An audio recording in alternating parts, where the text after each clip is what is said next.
Rush of smoke. Doesn't get prettier than that. No, I don't remember it.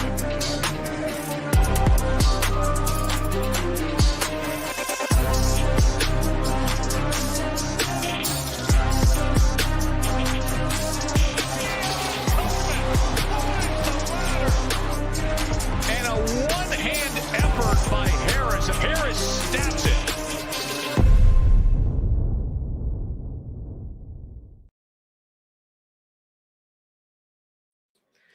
What is up, everybody? Run Pure Sports here. We're talking college football. We're talking week. I don't know which week. We used to have it on the graphic. It's not there. I think it's like week 10 now. Week 11. Yeah. We're getting deep into the season. We'll say that. So it's November. So that's where I always say there's not many more weeks left, right? It'll die down faster than you think. So enjoy it while we can. Then we'll have to watch I don't know, MLB again, which I don't need to watch these. Let's get a break from that. But college football's here. Going to talk about the slate. And already saw some games. Already looks like a really fun one. There's one game specific that I'll definitely want to talk about. But Bruce, we'll go right to you. How are things going for you? Going great. Had a little breakfast with family, and just kind of relaxing a little bit. Just looking back at last week, I think we nailed the Tulane UNT game, it was a good solid week at least. I got a couple of things wrong that were hurtful. And then, tonight we have a nice 3-game slate of games, which we can talk at the end if we have time. And then this weekend, man, just some great football games, especially in the evening window too. We talk a little bit about those, but it looks like another great week of football. I'm excited. Yeah, I did look at that game a little bit. I know Jainty's on the slate. He's 11.7K, so that's a whole dynamic. We'll talk about that at the end of the show. Bryce, I'll go over to you next. How are you doing, and are you excited for this week's slate? Yeah, absolutely. I think there's some pretty interesting games on the slate, and then also some teams that we don't normally have, and they end up being in some of the better spots. So, it's good to switch up from just the typical, I don't know, Big Ten early type of window, like ACC type of games. Yeah, I don't love when we switch it up too much with the teams, because then the pricing gets ridiculous. We'll see though. We'll see if anything looks too alarming when we dive through the slate. Let's get to the first game though. Miami and Duke, and man, Miami coming off of a real disappointment against Florida State. I believe Cam Ward was I forget he was 65% owned. He may have just been on the winner because you just needed all the value plays and not the spends at receiver and running back. But that Miami offense was not great. They're going up against Duke, though. Huge projected team total once again. You got the running back situation of Martinez and Fletcher, which is just roulette, which I don't want to play. If I do play any, it's probably Fletcher at 4K just because he is $2,300 cheaper. You got Star Thomas, who – I don't know. He's just felt mediocre this year. He's felt like he's always been over-projected for the actual performances he's put up. Of course, you have Restrepo as a spend that you can get to. Horton has emerged a little bit on Miami. We saw Pancole have a pretty good week last week. So we have plays in this game. This is definitely a healthy team total as well. Bruce, do you have the total in front of you? I have the wrong page up right now. Yeah, it's 54.5. As of yesterday, it was 54.5. Okay, 54.5 is good. Sabre has it at 57, but this will be definitely a solid total. It won't be one of the higher ones, but it's clearly a game that we have to get exposure to. We have to consider here in this spot. But Bruce, break it down because I think there are definitely plays in this game. Yeah, both coaching staffs are kind of familiar with each other. You have Diaz at Duke. He was the defensive coordinator at Miami for a little bit. And, it's very interesting. I think it's going to be, Miami likes to go at a fast pace. Both teams like to throw the football around. Miami's at home, so I really like Cam Ward. That price is hard to pay at 10.8. So, that's a little rough, but I think he's going to be a solid tournament play for sure. You can stack him up with receivers too. You have Restrepo, Horton, George, and Brown there. Even the cheaper tight end Arroyo is interesting. But this Duke defense is kind of good. Even though they do go at pace, they've played pretty well. So I think it's pretty much a tournament play. The receivers for Duke have been good. Eli Pancol, 14 targets last week.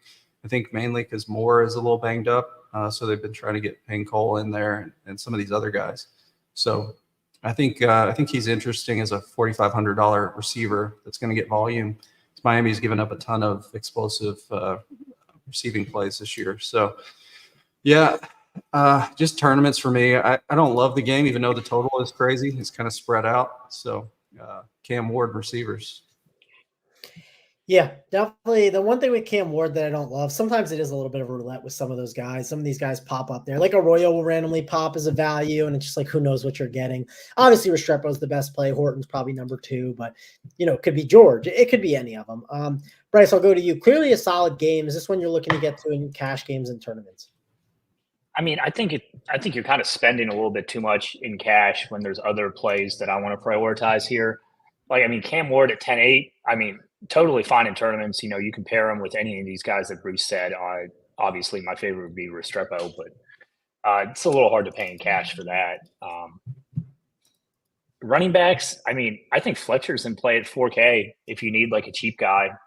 He's getting a decent amount of work here. Martinez is on the better end of the split, but they're such big favorites. You could see slightly increased workload for them or for Fletcher if he gets up. So he's probably like the one guy in cash that I would consider here.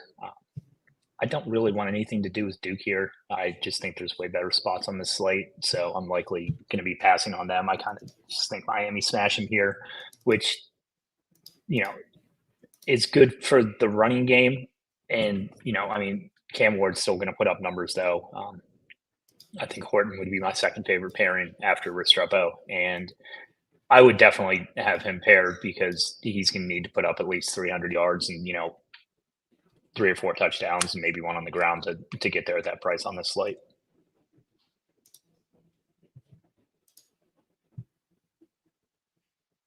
Sorry, I was muted. My mouse wasn't working, but we're good here.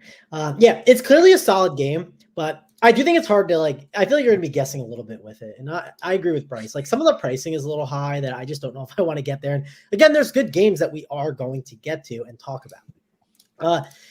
I don't know if this is one of them, but I will say Minnesota put up huge scores last week, Minnesota and Illinois. And we've seen Illinois get into huge shootouts. We've seen Minnesota put up some really big performances like last week. Jackson, I think, had a massive game. It was really the passing game. It was Brosmer, Jackson. Who was the other one? Spencer was the other guy. The passing game just absolutely nuked while the running game was not as great. That was, I think, on the night slate. And it was, they could do it again here. For their price tags in tournaments, it's just a great buy, right? Brosmer's only 6K. You get Jackson at 5.8. Spencer, who's 4K, who has upside.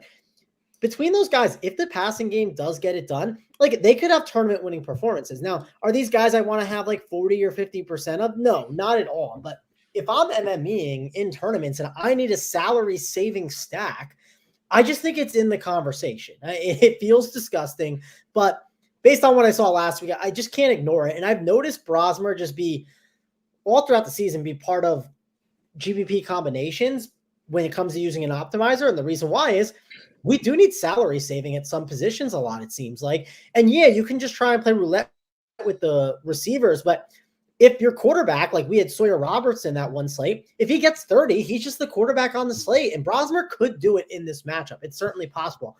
On the flip side, I think so could Outmire. It's not my favorite roster, but at 5.5K, I just don't think he should be completely ignored here. But Bruce, you probably know better about these teams than I do. I'm just more so talking. I've noticed the construction of the slates. These cheap stacks just can't get completely ignored in this year of college DFS. Yeah, I agree with you. I love me a cheap quarterback for sure. So you can't totally discount Brosmer and Altmaier here, even though the team totals are low. Big T was on here. He definitely make fun of us for even talking about it. But the receivers are going to be decent too. You have Daniel Jackson, who absolutely crushed last week. He's still 5,800. Zachary Franklin at 4,200. Especially if Pat Bryant's out. I know he's game time decision. So if he misses, Franklin's going to be wide receiver 1 for $4,200 at home. So I think he'll probably have some ownership there, even though Minnesota is a decent defensive team. But that's a hard fade for wide receiver 1 at 4,200. A guy that got 10 targets last week already. Running back Darius Taylor's a workhorse, but 8,400 for him is tough to spend up when he only got 59% of snaps last week. Major got 23, so it's a tough spend up. But I think the receivers, as dumb as it sounds with the totals, I think Franklin and Jackson are probably my favorite 2 plays here. All right, Bryce, we typically like Taylor. He's pretty pricey, but I mean, I'm telling you, this passing games, they just can't get ignored. I know it's a lower total. Let me actually pull up the total for us right now. Bruce, what do you have on it? I clicked the wrong. It is 46.5. 46.5. Okay. So which is higher than what we have on Saber. Saber has around like 45 right now. So, but Bryce, it's not like it's not a high total. So typically we don't go towards those games. But like I said, when you have a cheap quarterback that you can stack up, I just think it's just something you can't completely ignore. We've seen Rutgers have some pretty big games with some of their cheap values and lower total games. We've seen it with Wisconsin and Walker. So I don't want to say hey, we play everyone on the board, but I do think this game, just particularly the passing game, is really in play because of the pricing. Yeah, I mean, I was off the Minnesota passing game last week and paid for it. I kind of think that people chase that performance, and I don't really want to in a 46 total here. That being said, I mean, Brosmer and Jackson are a really fun stack, and you can run it back with Franklin for cheap. I think that's a totally viable stack. Darius Taylor kind of falls by the wayside for me. I mean, there's a lot of good running backs I want to play on this slate that we can get to, and 8,400 is just a pretty tough ask for me. But yeah, I mean, I'm personally not going to be going there tons, but I totally get it if you want to play the cheap stack. And then, I think Franklin would definitely be cash viable if it's the same deal as last week. There's a couple more injury concerns on this slate than we've had previously, so it's going to be a good amount to monitor tomorrow morning. Yeah, and that could shift the slate too. One thing I'll also call out, and it's felt like over the past couple of weeks, we just haven't had 3 or 4K just elite values that you just slam onto your teams. We've definitely had condensed running backs that people like, but the reason I just call this out is Mendoza was a great example last week. You know what I mean? All I said about that game was hey, there's a reason to get exposure to because of those cheap quarterbacks. And I think the cheap quarterback has been a little bit of a cheat code right now, and that's why I mentioned it. And I'm with you, Bryce. I don't want to chase it that much either. I luckily had some of that passing game last week on the night slate, but I'm just not Xing out those cheap quarterbacks right now because of what it's done for the slates. If the injury news pops up and changes stuff, I'll definitely have to regroup and change my mind. But expensive quarterbacks have not been it. All right, let's go to the next expensive quarterback. Let's go to Mr. Bryson Daly, who man, he has been a monster when it comes to running the football. 9.2K. The question is going to be, is that worth spending up for? And Bruce, it's Army and Air Force. So, I'll leave the floor to you. You know all these plays way better than me. You can break this thing down. So what do we got? My least favorite thing is service academies. And we've had it back-to-back weeks. But I think Air Force is a bad football team this season. They played Navy earlier in the year. Runs kind of the same offense there. And Horvath ran for 115 and 2 touchdowns, threw for 134. And they played New Mexico, who might be one of the worst teams in the country. And New Mexico beat them 52-37. I know, service academies, when they play each other, they kind of play closer games. Looking at that Navy result, tells me that this Army team should just roll here. Daly can run 20 rushes per game. When he does throw it, it's far down the field with the 19-yard ADOT there. So I can't not. I think he's gonna score 30 plus here, especially if he gets that 100 and then a couple touchdowns, whether they're passing or rushing. I think he just nukes here. The only way he doesn't if it slows down and maybe you have Kanye score a touchdown, or one of these other guys, Tyrell Robinson, who feels like he's been in school there forever. I think Robinson and Short and Kanye are the three guys I look at there.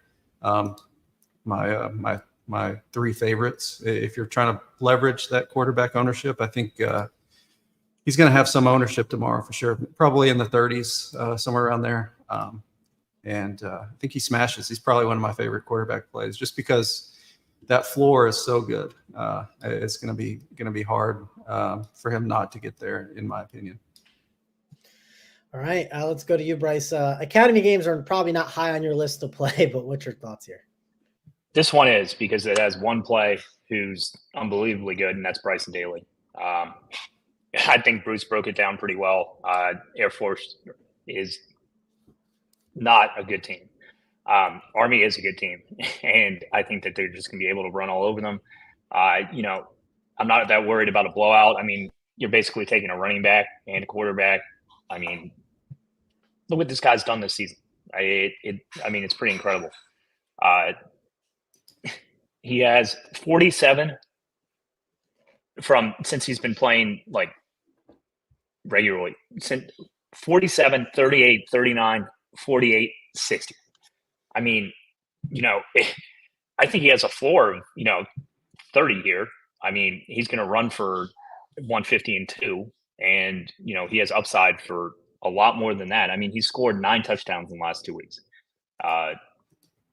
I think he's the number one suspended quarterback this week. I would not pair him, obviously, and I would not play anyone else in this game.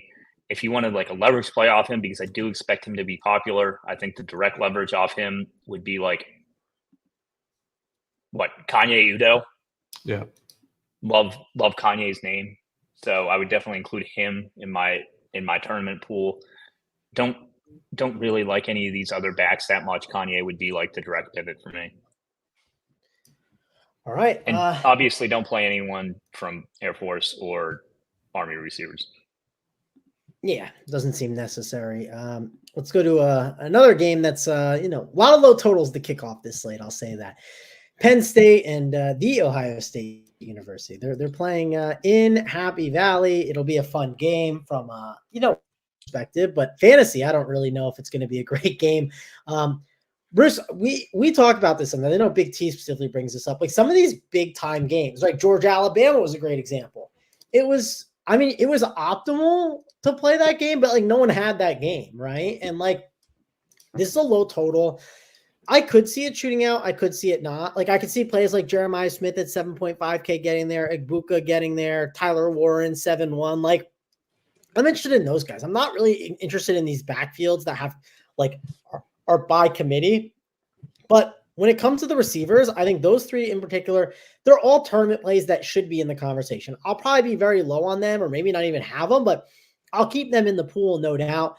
Will Howard at 8-1. I like him way more than I do than Drew Allar. Like he's Allar or whatever. I don't like him that much. I don't think he's that great of a play. But overall, Bruce, I think the receivers are really interesting tournament plays, maybe more one-off options. How about you? Yeah, I was thinking about this game a little bit earlier while I was driving. You can kind of compare it to the Ohio State Oregon game and the game that you mentioned, Alabama, Georgia. It's two like really good offensive teams that faced what we thought were kind of good defensive teams. You brought up the League of Legends reference last week, and this kind of applies here too. Sometimes the games can, the offenses are just better than the defenses here, and that definitely can happen. Both teams are giving up tons of explosive plays just because they love to bring pressure. So if Jeremiah Smith or Igbuka gets loose, you could see them put up good scores. And these are two pretty slow teams that want to run the football. So if one falls behind, you could see a little bit more throwing. It just depends on how the game goes. So I don't hate a stack of it. Aller has been banged up, but they said he's going to try to give it a go. So that's another tough thing to do, is to stack with uncertainty. So I do kind of like the receivers here, though. Ohio State receivers, Smith, Igbuka, Warren. Those three guys are just elite pass catchers. So I probably sprinkled him in some of my lineup. 7,100 for Warren, a tight end is rough, but he's just like, he's been so good.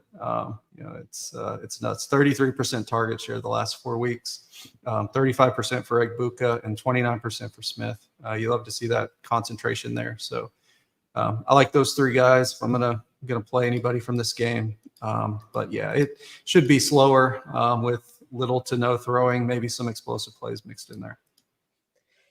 Yep, agree there. Bryce, I think the receivers are interesting. If I played a stack, it would be the Ohio State side, not the Penn State side. What about you? I'm not going to be playing this game. I just think these guys are way too expensive for how slow the game is expected to be. Like, I just don't see it. If you wanted to play a stack, I would stack Howard and Smith, or Egbuka would be my favorite one. Both backfields have two guys in it, and they're facing really good defenses. It smells like a low-scoring game to me. I just don't think either offense is explosive as like Georgia or Alabama can be. So I don't really see it turning into like that type of situation. For sure. We have to decide, hey, do we want to play those guys, or do we want to play some of these other good games that are coming up, which that's one of them coming up here is Ole Miss and Arkansas. Definitely going to be a game that we want to consider getting exposure to. I know Ole Miss has been quite frustrating. That's definitely been one team that I feel like we've been playing them, but we don't always get them right. It's been kind of very frustrating with them. It's a 54 total, so it is a healthy team total for sure. Dart is 9.3K. Talon Green is 7.5. He can be very up and down. You got Armstrong at 6.6, who I think is a really good receiver play. Parrish, you can make a case for him at 6.7K. We need the Trey Harris news. That's going to be pretty big, and that would open up a value of Caden Lee on the slate to be a really strong play that we would obviously want to look at. I know we've played some Wells Jr. this season, and he hasn't really hit as much as we've hoped. But overall, there's plays in this game. This game cannot be ignored. Bruce, I know it might not be the best on the slate, but it's definitely one of the best ones we've seen so far. Yeah, I agree. Two kind of faster tempo teams. At least, Ole Miss is going to go fast every game. Both balanced. So could see some big plays here on both sides. Dart and Green, like you mentioned, Green is just too cheap. But sometimes he loves to throw it to the other team. So just depends on which one you're going to get. It is on the road, or it is at home. I mean, so it is. He could have a solid game since he is playing in his place. Jaquindon Jackson is out again for Arkansas, so we should see a lot of Braylon Russell, who's 3,500. He started last week and played 59% of snaps. He looked like a good running back, so I think he's interesting. The problem is that Ole Miss has a good defensive line, so it's tough to play running backs against them. But he seemed like a good player from what I watched. I think he's good. Parrish played most of the snaps last week, even though Bentley was named a starter along with him because Lane Kiffin is annoying. So Parrish is a decent play at 6,700. But I do think this Arkansas front is pretty solid too. Trey Harris news, very important. I think Andrew Armstrong at 6,600 is one of the better plays. 32% target share last 4 weeks. And Caden Lee, you mentioned. I think he's a good play either with Harris in or out, but just a really strong play if Harris is out.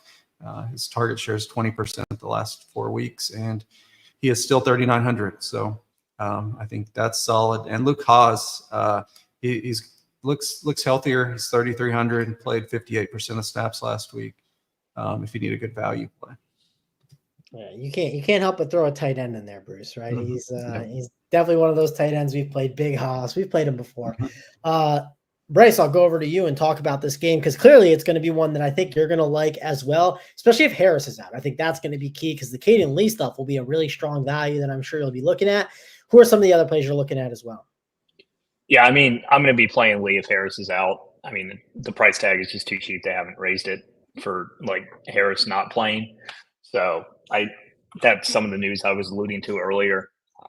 Don't love these running games in general. Two good defensive line and two really annoying coaches with running backs and who do want to throw the football. So I think Green has upside here. You know, it's much tougher sledding against this Mississippi defensive line. Like, I don't think he's gonna be able to run like he wants to, and you know, he could get a decent amount of negative points from sacks here. So that would be the worry with playing him. Dart, the worry is that he's expensive, and like I would take the Army quarterback over him, you know, pretty much every single time. So, you know, I'm likely going to be more on like probably, hopefully, Caden Lee is definitely my favorite play here. You know, tournament plays, I think Armstrong's a good tournament play. I don't hate Luke Haas as a tournament play. And that's pretty much it for me here. All right.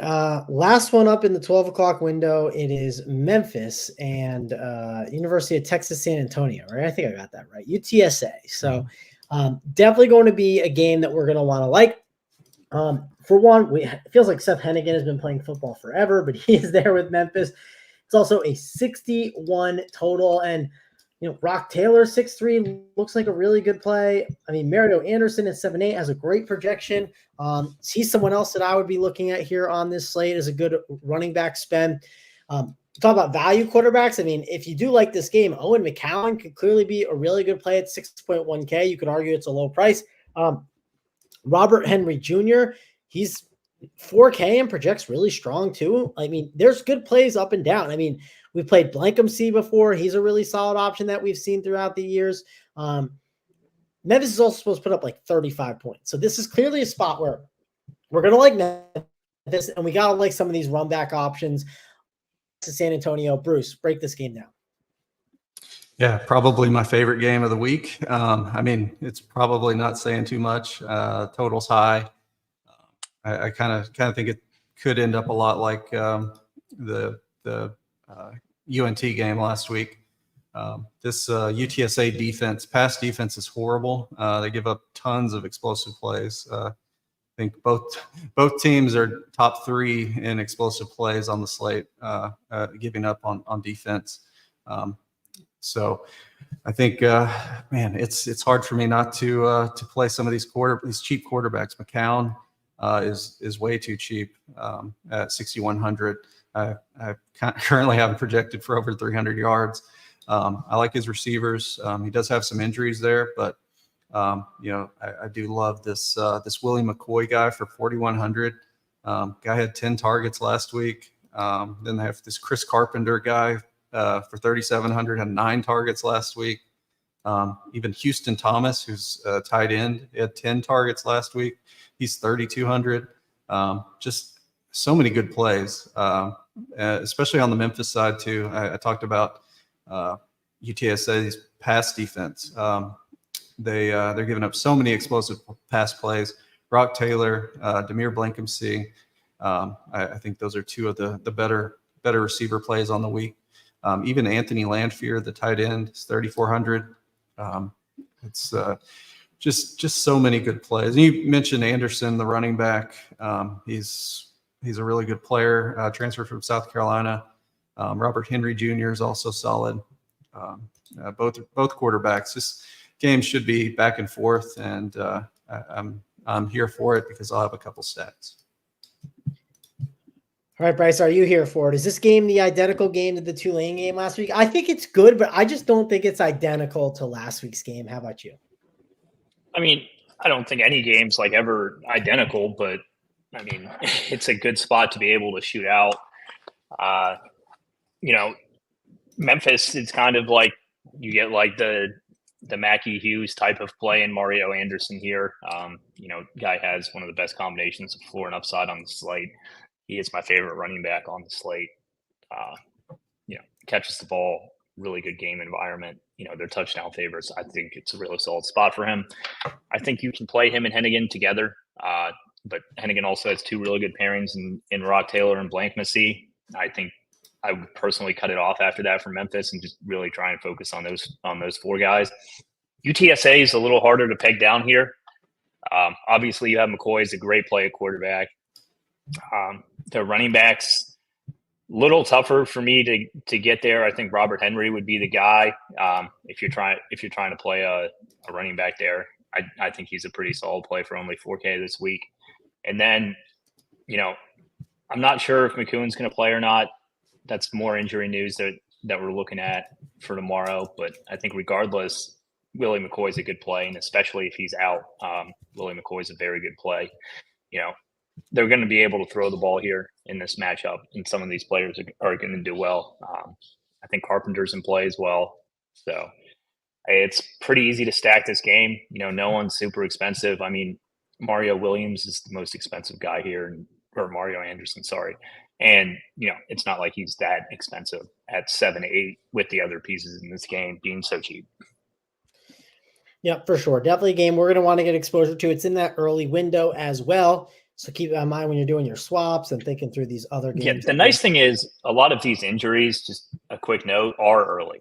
Yeah. Like almost all of the injury news that we're looking at is noon. So unless you get like the classic college football situation of a guy just like suiting up and then not playing, all of it should be known. Yeah. And for the most part, at least on main slates, we've done kind of good with that. I know, maybe some of those, I think there was one slate on Tuesday, Bruce, you were tilting some guy in crutches and stuff. But for the most part, we've had pretty good injury stuff so far. But all right, let's get to Oregon and Michigan.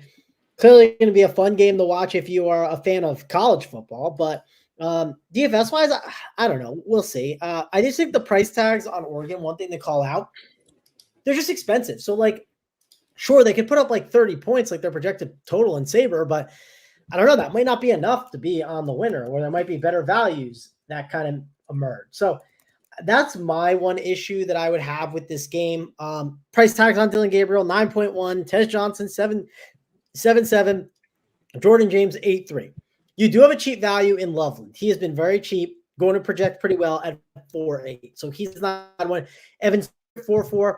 He'll project well also. I know we're dealing with some of the injury stuff with or the guy who spit on everyone. Is he back yet, Bruce, or no? Which one's that? Who's the guy? The guy who spat on the other player. Is he back and playing? Oh, Holden? Yeah. Yeah, Holden. Gotcha. I love Traylon Holden. Yeah, he's back. Dick move, but he's back. Yeah, he's back. I know Stewart, it seemed like thrived a lot when Holden was out. And then I think a lot of people wanted to get back to Stewart. And I just think Stewart's very boom bust, right? When it comes to these values at 4K, he probably is one of the highest ceilings of 4K players, but probably one of the lower floors. So he's someone that can be concerning for sure. Mullings is someone that I do not like as a play at 6.2. Probably wouldn't want to get to him. I know he's had good games here and there, but I don't expect it that much here. And it's probably a bad slate to play the Oregon running back Whittington take. But I think best play in this game is Loveland, Bruce. That would be my opinion. I think I'd go with Loveland as the best value, and then I would look at these Oregon spends. But I don't know how much I want to spend on them. Again, I'm going to need a lot of value. It's not going to be priorities for me on this slate. Yeah, this game's rough. I think Oregon wins, maybe by 2 or 3 touchdowns here. But I wish Davis Warren wasn't starting for Michigan, because I think if Tuttle was still in there, I think Loveland would be close to a lock for me at 4,800. 42% target share over the last 4 weeks is just nuts. He had a couple touchdowns last week and just playing every snap too. So he still might be a good play. Ownership still should be down. If he was 4K or so, he'd probably be cheaper or probably be more owned. But Oregon is so frustrating. Especially the game when they went on the road to Purdue. I think it was a Friday night game. Everybody thought they would smash. Scoring was all spread out. It was just really annoying. They pulled their starters after halftime, and it's hard to play this Oregon team just because they're kind of setting it up for a championship run. They don't want to get guys injured. They rotate a good amount. I think Tez Johnson is probably the one guy I want to spend up for here if I'm going to, especially in tournaments. I think he's a good tournament play at that price, 7,700. Evan Stewart, like you said, just the ceiling is crazy high, but the floor is pretty much non-existent. Holden's probably a safer play just because he kind of gets the short stuff. Evan Stewart's targets are much more down the field. I think Mullings is interesting just because this Oregon rush defense has been kind of bad. But the problem with it is that they may stack the box because the quarterback situation. So it's hard to play those kind of guys. So Tez Johnson for me, Colston Loveland is okay. All right, Bryce, I'll go over to you. Oregon and Michigan, definitely a fun game to watch, but DFS-wise, are you getting exposure at any of these plays? The Michigan quarterback situation just makes kind of playing anyone against them or on their team like a really bad proposition, in my opinion. I'm not going to have much, if at any, at all of this game. Gabriel's straight up fade to me. Obviously, don't want a Michigan quarterback. James is way too expensive. Mullings, I expect Oregon to just kind of dominate them and Michigan not to be able to move the ball very, very much. I just have zero faith in the quarterback there. It would be kind of one-off receivers for me. Like, I think you can keep Tez, Loveland, and Evan Stewart in your pool. Stewart's because, he's always live to catch like 2 60-yard touchdowns. Tez because he's a really good player, and Loveland because, if Michigan does pass, and they'll probably pass for 150 yards, he probably gets half of it. So, not a super exciting game to me, but I think those three are who I would target, and I probably wouldn't play more than one player in this game if you did want to play it. For sure. We got tons of people hanging out in the chat. We got our guy Tubby, who paused the SEC preview for us, so we appreciate that. I know how much Tubby likes his college basketball. We got Steven here as well. Coy, Mr. Homestead hanging out. So we got tons of you guys hanging out with us. Hit that like and thanks a lot for being here. We appreciate it. And Spencer's asking where Big T is. If you want Big T's content, that's where you got to sign up. Go sign up. Check out Big T's content over at Run Pure Sports. If you are not a member, he is going to be doing he's got 3 shows today. He's got the Print Factory. He's got, something else. And then he's got. Once NBA started, it's I don't know. Bango and I have 2 shows. We just have a absolutely packed schedule today. So yeah. It just happens, right? This time of year, we got to kind of help each other out and stuff. Maybe we can get Big T on eventually for some other shows, but I know he's busy doing that Print Factory show, and that always lasts forever. And then NBA starts up, so he asked me to take over. So I know Big T is in the title, but I'm Big T now. I'm the captain now. So there we go. Let's go to Kansas State and Houston. Man, so one thing I have said, I don't know about you guys, but Bruce conned me into playing Mr. Donovan Smith to start the year. That shitty Houston quarterback, the Ponzi scheme, right, of him. Yep. I blame you for the first time I rostered. Now, I'll take it. I haven't played Houston since, even when they've been on slates, even when they had these other quarterbacks. It seems like we don't have this guy anymore. I have literally ignored what Houston is doing because I hate this team so much. But to your defense, Bruce, where you might convince me, I like cheap quarterbacks right now. I even saw someone in the chat talk about it. They were saying earlier how, hey, when all these cheap quarterbacks, they've been optimal. Yeah, Coy said it right here, seeing a lot of optimal players come out of these lower total games. And so, Bruce, you're going to have to convince me on Chris, yes or no. That's one thing I need to hear from you. Got to get your opinion on that. Obviously, Giddens is going to be a great play. Avery Johnson, someone else that's going to project really well. They have a healthy team total of 30. We know Kansas State can put up points, and they can put it up with running it. So Giddens and Johnson can both have huge games. The receivers, it's like playing roulette with Jace Brown and all these guys. I don't think they're priorities. Manjack, he's someone that always projects well, but I swear I just never want to roster him. So, Bruce, this game could be a GPP winner. I know it could. With all the value that it has in it. It has the ability to shoot out. We don't think Kansas State's defense is that great. So can you sell me on it, or should I just continue to fade this Houston team?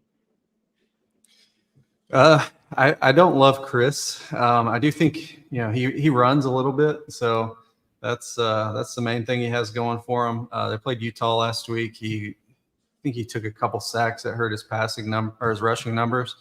And Utah's a tough defensive matchup. I think you'll have to get there through the air here. Both teams are giving up tons of explosives. So but both teams run and both teams are really slow. So I'm not too into it. I think I lean towards playing the Kansas State side here, like Avery Johnson and Giddens. I think both of those guys are solid plays. Jace Brown has looked good lately. Don't want any of Manjack. I think Mekhi Muse is interesting. His target share is at 20% last 4 weeks. So, and he's only 3,900, transferred from Georgia.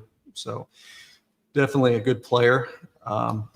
But yeah, other than that, it's tough to play any of these Houston running backs in this spot. Giddens is solid.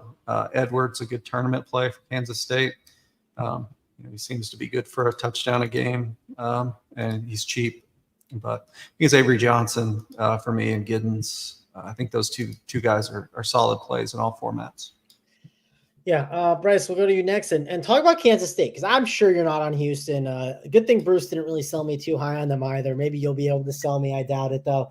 But Kansas State, I think if you didn't have the Army quarterback on this slate, Bryson, I think you'd have a lot of interest in Avery Johnson. I think he's a solid tournament play, and I think Giddens is a safe cash game play. But the problem that you're going to run into with Giddens, I think, which makes him a good tournament play, is Giddens is great at 7.6, but the guy we were talking about earlier, Anderson, who you said is like a great play, you just rather play him over Giddens, I'm sure. So I'm assuming these are good plays, but they're more like secondary plays for you, Bryce. Am I correct?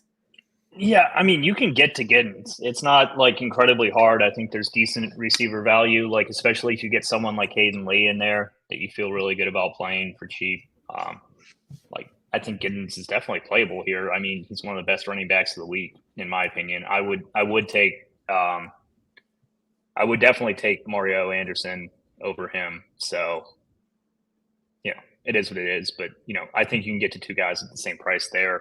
Avery Johnson, I mean, I think he's a good play. I don't think he's a great play. Like, I would kind of rather spend down for the quarterbacks in this Memphis UTSA game. So, yeah, I think Avery's decent in tournaments. My issue is, these Kansas State receivers are so hard to pair him with. It's like, I mean, you can run him naked. I don't think Avery Johnson needs pairing, which is like the saving grace for playing him in tournaments. So, it's him and Giddens for me, and I would not play them together. So, pick one, and I think they're both really good plays here. If I had to choose in a vacuum, I would choose Giddens here. I like him a good amount against this Houston team. So, nothing on the Houston side of the ball for me. Yeah, but tend to agree with a lot of what you said there. Bryce, here's another good question for tournaments. Would you play Johnson and Giddens together, or would you group them away? No, I would separate them for tournaments. That's how I feel. And I don't love doing that much, but it does not seem like they get there together that much. It's much more viable in college, especially because it's pretty easy to tell which running backs can catch passes and are actively involved in the passing offense. Early in the season, Desmond Reed was a great pairing with Holstein before they both became 10K, and it was impossible to do. So stuff like that. Yeah, Giddens is not one of those guys. He might catch one or two screen passes a game, but they're not actively looking to throw him the ball. Cool. Next game up, Texas Tech and Iowa State, a game that I'm going to like a lot. And Bruce, I did blame you for the Houston stuff, but I will give you credit for Iowa State for sure. Your projections have been high on them all year long. They're always popping whenever you use your stuff. And I mean, I definitely was lower to start the year. And the more I watched them, I was like, I just need to keep playing them, especially when they play these garbage defenses that they're going to keep playing. And at their price tags, I can't ignore it, right? I mean, Rocco is still only 6'5". That's an amazing price tag for him. I think he should be 7'5" in this matchup or so. Higgins is a solid play at 6'7". Sure, the price is getting up there, but he's definitely good. Taj Brooks, we know he could have a huge game at 8'2". It's pricey, but he's definitely a good play here. Noel, at 5'9", again, I think he's someone that should maybe be 6.5K, while Higgins should maybe be up to 7.2K. So all these guys just feel a little bit too cheap. You also have Caleb Douglas, who has really showed out for this team. I think he's someone that should be in the 5K range and is only 4.8. Kelly's been solid throughout the season at 6.2K. You have Hansen, who's had he's been great in the backfield for them as a cheap running back at 4.1K. Up and down, this is my favorite game. There's definitely some bias for sure because I've played these guys and they've been so great. And I've always just wanted to have exposure to these games, like the Baylor games, the Texas Tech game, like any game Texas Tech is a part of. It just seems like it's a game stack. We call it a day. It's got a good total, 56. So Bruce, what are we not playing in this game? It seems like everyone's in play.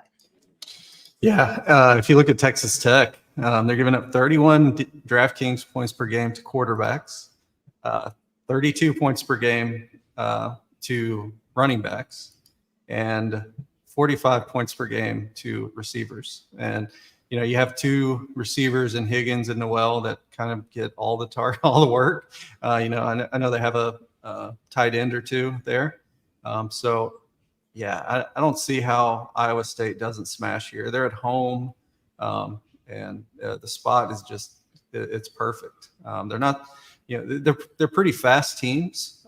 So both teams are the Texas Tech defense is just garbage. So I don't mind playing back with a receiver or two here.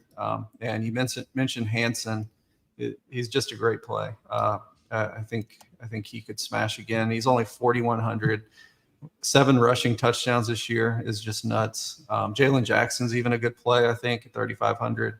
He's looked good some weeks. And then other weeks, Hansen has just done all the work. So I think he'd probably be a good tournament play.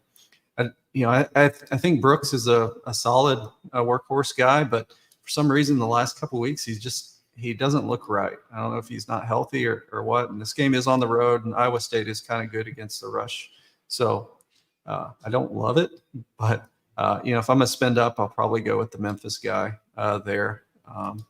Receivers, you mentioned Kelly, Douglas, and Eakin. I wish this other quarterback was starting for Texas Tech, Will Hammond. He looked good late last week and was running the football. He's actually from a small town by where I grew up, and looks like a good little quarterback. I think he looks better than Morton, but with Morton in there, I think the receivers are still in play there. Hammond looked good. Hammond liked throwing to Eakin, 4,100. That's what I was kind of hoping that Hammond was in. But Douglas, 13 targets last week. Kelly, 8 targets, and Eakin, 7. So those guys are getting volume, so they're all in play. I think this game's kind of sneaky on both sides. Yeah, just put in perspective. So if you play Rocco, Hansen, Brooks, Higgins, Noel, which is basically the entire Iowa State offense, and you get Brooks, you have 6.2K left for your positions. You plug in Douglas, who had 13 targets. Now you're at 6.9 for 2 spots. Like, it's just a really good game when it comes to point per dollar, in my opinion. So I'm going to love this game. I know there's a lot of good games, to talk about on this slate, but this is definitely my premier game, I would say. Bryce, I'll go over to you. What's your thoughts on this one? I mean, this is one of the better games on the slate. Rocco Becht is one of the top quarterbacks of the week here. He's cheap. I really expect Iowa State to have success through the air here. He has great pairings in Higgins and Noel. So I think he's definitely cash viable, tournament viable. Like him a lot here. Iowa State running game, not quite as high on here. I think there's better running back plays. I think my favorite ways to run it back would be, I don't ever play Morton really. I would much rather take like one-off receivers or like a one-off touch Brooks. Brooks hasn't looked the best and he is expensive here, but I think this volume is something that can't be ignored. I don't think he's a good enough play to be a cash play. Like there's other running backs. Like I would take Giddens over him straight up here. I think he's going to find a little tougher sledding against Iowa State than he would against Houston. So yeah, I mean, he's definitely in my tournament pool at 8.2. And then, Morton likes Kelly. So I think Kelly would definitely be my favorite running back to your Iowa State stack. And I think you could even overstack this game, like Higgins, Kelly, Noel, and Rocco. I think is a pretty good game overstack. Yep, agree. Love the game overstack here in this spot. Next one up, we'll be quick on this one. Georgia and Florida. All I gotta say is there's a revenge game, so maybe I'll get excited about that. Trevor Etienne. He is 6.5K, little revenge spot for him. That's all I got, though, Bruce. I don't really want to talk about too much else in this game. I know Lagway has put up big performances, but in this spot, I'm not buying it completely. So Etienne or bust, I think, for me, Bruce. How about you? Yeah, I think he's still a good play.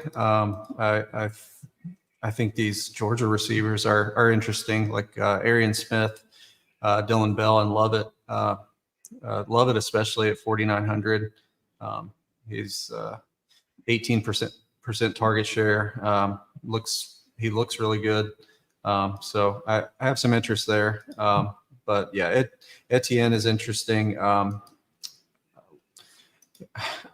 I've liked the way Lagway's looked, but this is a big step up for him here, and it is on the road there. So it's rough for him. 4,800 though, as I wouldn't take him entirely out of your pool just because he can run a little bit. And, he's shown a little bit of something, but yeah, I think he's okay. If you're going to play someone in tournaments for cheap, can't completely discount him there. But yeah, I love Etienne and the Georgia wide receivers I mentioned. All right, Bryce. I know you haven't liked Georgia that much this year when it comes to fantasy, of course. They just don't have Brock Bowers like you've talked about in the past. But Etienne, I think the revenge game is a fun one. He's 6,500. Is he worth a roster or just pass on this game? Etienne's 100% worth a roster here. The backfield's a lot thinner than it normally is. I expect Georgia to roll him here. I don't want much to do with Florida. I think DK for 3.6 is pretty much my play here. Even against Georgia, that's too cheap. So I think he's a viable play. If you get Caden Lee, I would much rather get up to like Caden Lee. But if you don't, I don't think he's like an awful pivot for cheap. But ETN seems pretty good to me here. 6.5K revenge game against Florida. I just think they let him run wild here. Yeah, and it is in Jacksonville. I don't know why I said it was in at Georgia. Sorry, misspeak there. Someone will. I think Joe will probably come after me in the chat for that.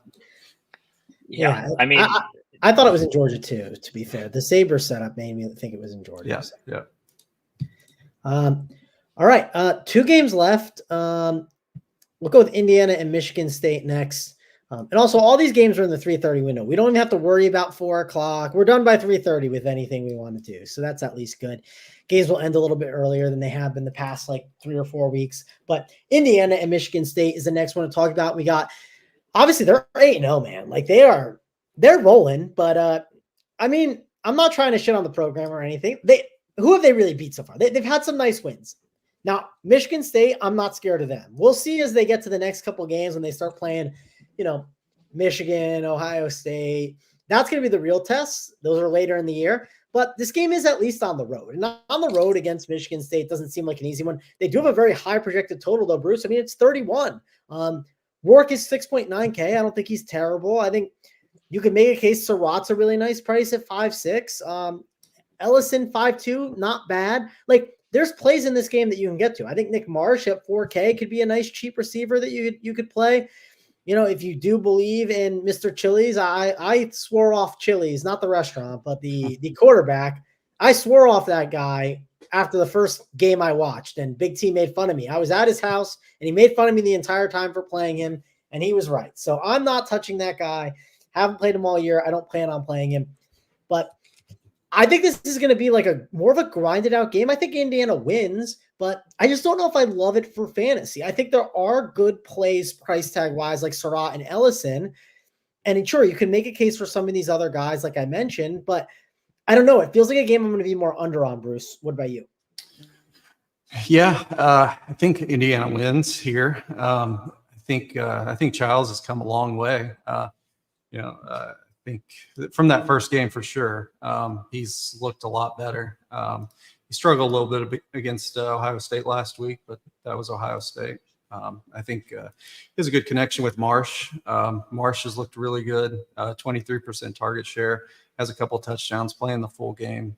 He's another of those really good receivers that's straight out of high school here. So I think he's a solid player, 4K. The two Indiana receivers I'm interested in are Surratt and Cooper. Cooper's kind of a deep threat guy. Has 4 touchdowns this year, so I think he's in play here for me. Ellison at 5,200. It's tough for me to pay. Michigan State's rush defense has been really good. They shut down the Iowa running back a couple weeks ago, and I thought he'd smash, but they've got some good defensive linemen. So yeah, tough to play these guys. I think the receivers are more in play for me. Marsh and Surratt are the two guys I'm really interested in here. Yeah, I know Bryce is he's an Indiana guy, so he's clearly has he's watching the team closely this year. I think they win too. It'll be exciting if they win. Watching them just stay undefeated and see how they end up by the end of the year will be super fun. Bryce, do you think they catch a win here against Michigan State? And are there any DFS plays here for you? I've been betting Indiana every game this year, and I'm really mad. I haven't done like the Twitter martingale thing where you just continue to run it up because they have covered literally every single game. I have a bunch of friends who are sitting on IU 100-1 playoff tickets, just to make the playoff. So I don't even know if they were offered as a natty winner. But yeah, I mean, they're really good. I think they have a very good defense, but we've talked about how annoying their offense can be. And even though I was at the game last week, I didn't play a single player in the game. But they get their quarterback back this week, and Rourke is a significant upgrade over Jackson. Rourke's been awesome this year. I'm very interested in Surratt here, and Cooper's definitely tournament viable. Wouldn't play him in cash, as he's kind of like an Evan Stewart type of guy. He's just going to Surratt's the possession guy that can rack up 10 for 100 and a touchdown. So I think he's obviously the much safer play. Michigan State, I don't really have any interest in here outside of Marsh. It's just a really nice price on someone that has a ton of upside. It's just I think there's plenty of good cheap quarterbacks this week, and I don't think you need to go to Childs here. I would much rather just get up to McCoy in pretty much every team. I think the chances of Childs outscoring McCoy are pretty low. So yeah, it's just I agree with Bruce here. Have pretty much the same takes. I want nothing to do with the IU backfield. It's just a total shit show back there in terms of who's going to do well. Ellison would be the guy if you do want to play it. And, he's 5'2", so he would be in my tournament pool as well. But it's mainly Surratt and Marsh for me here. Yeah, and I mean, sure, maybe if you play the afternoon slate, you can mix and match some of these plays, but on the main, it's a little tougher for me. And I just think Indiana's going to be I think it's a tougher game. They're going to win, but I think it's going to at least be a challenge. It feels like they haven't been challenged enough, and road games at Michigan State aren't too easy. So we'll have to see how they do. Let's go to Arizona and UCF, and this is a game that I want to talk about for sure. Mr. RJ Harvey just keeps getting the job done. Projected for high ownership this week at 9.3K. We'll have to see, though. I mean, I don't know if I buy that 30% ownership. Maybe I end up being wrong, but it's just an expensive tag, and people don't typically get to that. You got McMillan, 8.6K. He's been a receiver we always just load up on. Fafita's been fun to roster at times. It's really always a wild ride. But I don't know if I want to roster him at 8.3K. The argument is, though, it is against UCF, right? This is a spot where you expect him to thrive. Conley at 6'4", another great play that I'd like to get to. I think he's definitely a good option for sure. And then, of course, we got the situation with UCF. I believe their quarterback situation is it's a little dicey this week.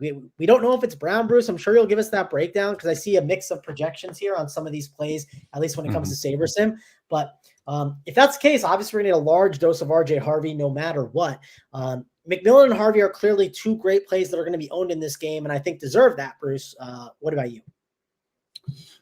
Yeah, Harvey just keeps smashing. It is a home game for him too, so I just think it's a good play. Arizona can't stop the run, so could see a steady diet of him for sure.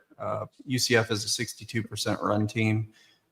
We know that with Gus Malzahn and what he loves to do. So could see a lot of Harvey. They did bring in this Dylan Risk kid at the end of the game last week against BYU. A little running quarterback, I guess, kind of like Plumlee back in the day. So who he reminded me of, like a great value version of Plumlee. So if he starts, he's 4,500, and it is a home game. Probably will run a little bit there. You might be interested. I think might be a little bit too big for you. 6'2", 205. That is too big. They gotta be what's it called? 5'8" and 180 pounds. Like my boy Mr. Byron the other day, but he actually didn't do bad, Bruce. The problem was it just didn't. The slate was a weird slate, but he did fine. He did what he was supposed to. Yeah, as weekend slates will be, or weekday slates will be. They can get weird. But I think Fafita's solid. UCF doesn't put much pressure on the quarterback, so he should have some time back there. That's mainly been his issue, is he hasn't had time, and he runs back 20 yards and then throws it to McMillan. So McMillan looked good last week. He had 13 targets, and we've been attacking this UCF pass defense all year. They're terrible. They're giving up 48 points per game to receivers. So it's a good spot for him for sure. I think he could have a big game at low ownership there. Gotta wait for Kobe Hudson's availability. He hurt his knee last week. It didn't look good. It was the first catch of the game, and I had him in my stack, and it was painful. And he didn't come back. It looked bad, but they said he could be back here. If he doesn't, Jacoby Jones is a solid play. He played for Ohio. I think we played him on a few max slates for sure. Got 95% of the snaps last week, saw 8 targets. I think he's solid as well. Kean Burnett for Arizona, the tight end. He's behind McMillan. He's probably their best receiver if you're going to play someone else. But I love RJ Harvey. Conley, just his pass game prowess there. He's catching 4 targets per game, or catching 4 balls per game. So I think he's interesting, but it's just tough to play this game, especially with all the injury news and it being late. It's really, really rough outside of the expensive guys. Yeah, I mean, it's a 55.5 total.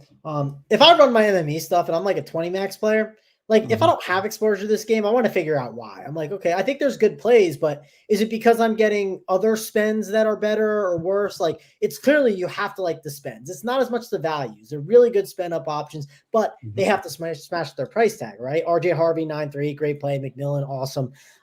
Bryce, no one's doubting these spend ups are really good. They're great plays. Are they ones that you are going to prioritize on this slate? Yeah.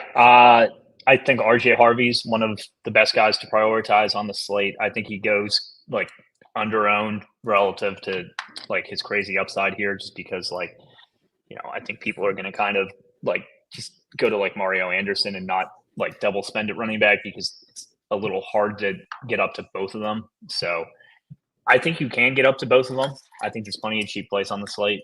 So I really like RJ Harvey here. I also like McMillan a lot. Our guy Devin in the chat.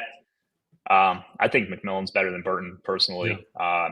He's the number 1 receiver for me, but Travis Hunter would actually be, but I'm not really sure if you count him as a receiver. I would expect him to play receiver at the next level, just because receivers make more money. Like I would much rather be a receiver than a corner. But little tangent there. I mean, I'm pretty much always on McMillan. He's my favorite spend up at receiver this week. In general, I do prefer running back spends to receiver spends here. So, McMillan's like the one guy that I would try and get up to. I think in cash, it's too hard to get up to McMillan this week. And if there was someone in this game that I would want to play, it would be RJ Harvey. Don't really like the quarterbacks here. I mean, I don't know who's going to be playing for UCF, and I wouldn't love them regardless because I wouldn't trust them to play a full game.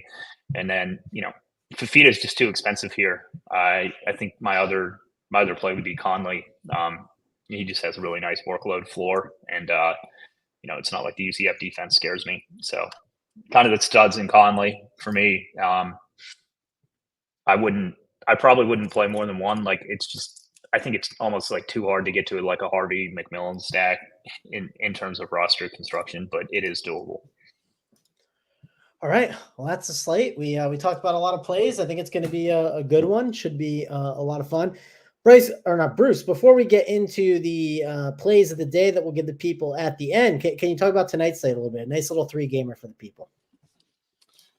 Yeah, man, we have UConn and anytime we have UConn on the slate, it's definitely an interesting one. They're playing Georgia State, and Georgia State doesn't look that great on offense. UConn is at home, so I kind of expect them to run the football like they usually do. FAU is playing USF, another slow game, except USF loves to go fast, but FAU is going to want to run the football, slow the game down, which I think they should be able to. And then we have Gene T. Late.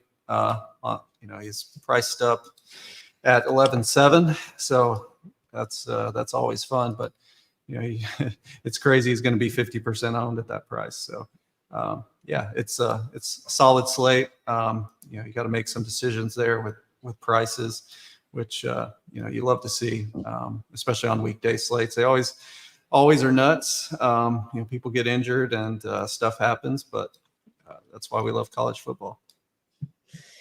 Yep, should be a good slate, and hopefully we'll have the value for JT, right? He's super expensive, but obviously you're going to have probably be the highest score on the slate, even over the quarterback. So there you go. Let's get the plays of the day. Bryce, I'll go to you first. Who do you got? Who's your play of the day? Mario Anderson. If people don't play him here, I think they're making a mistake. I absolutely love him. And hopefully people don't, just because there are good running backs this week. Yeah, definitely going to be the best play on the board, I would say. Bruce, what about you? Who do you got? Who's your play of the day? I'm going to go with my guy, Jaden Higgins. I've been playing him all year, and he's priced up now. Ownership probably will be there this week with the great matchup, but I think he's just a great play. All right, and my play will be we'll go with Hansen for Iowa State. So I'm loading up on that game. Yeah.